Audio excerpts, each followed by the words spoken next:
Previously, the teens entered the passage of mirrors. Their reflections cracked open and something stepped out. 4 glowing mirrors forming a circle around the teens, Amina, Jay, Sophie and Ravi, stood frozen as their mirror selves emerged.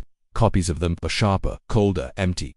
Mirror Amina smiled a wrong twisted smile. Each mirror being moved without breathing, without blinking. They surrounded the teens, Amina whispering, "This isn't us." Then the entity spoke through the mirrors, a voice layered with thousands of digital echoes. "Welcome players.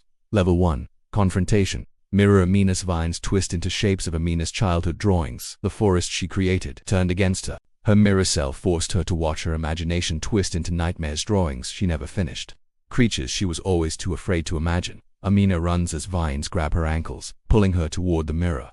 "You belong in your fantasies, not here." Amina had to break free, or be absorbed by her own fears. Jay finds himself back in the pixel city, but everything is frozen. Jay's trial took place in his pixel world, a place where he thought he was a hero. Mirror Jay appears holding a glowing controller. "You always wanted control, but you never had any." With one click, Jay's world collapses like a broken game. Jay learned the truth in Teenverse. The one thing he wanted most was the one thing the entity refused to give. Sophie stands on a stage, but the spotlight is now red. Sophie's trial hit the deepest part of her fierce silence. Her mirror self steps forward, wearing a cracked smile. Mirror Sophie soft, cruel, "You'll never be enough for them." The entire digital audience vanishes, leaving Sophie trembling in darkness. Sophie had to become her own voice.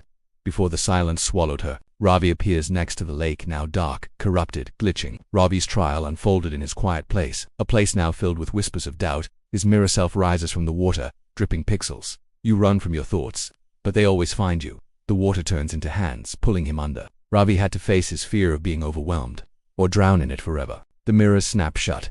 All 4 teens fall into a glowing circle. After surviving their trials, the teens were pulled together, their worlds merging into one. A single giant digital eye appears overhead. Rule 1. To escape Teenverse, you must defeat the versions of yourselves you fear most. The teens finally understood the entity wasn't just controlling Teenverse, it was studying them. The ground cracks open beneath them as the first rule was revealed. Another message flashed in the sky. New system message appears in red. Level 2 hunter mode activated, but before they could react, a roar echoed from the shadows. Something huge, unseen, moves toward them. The teens realized the mirrors weren't the only threat. The hunter is awake.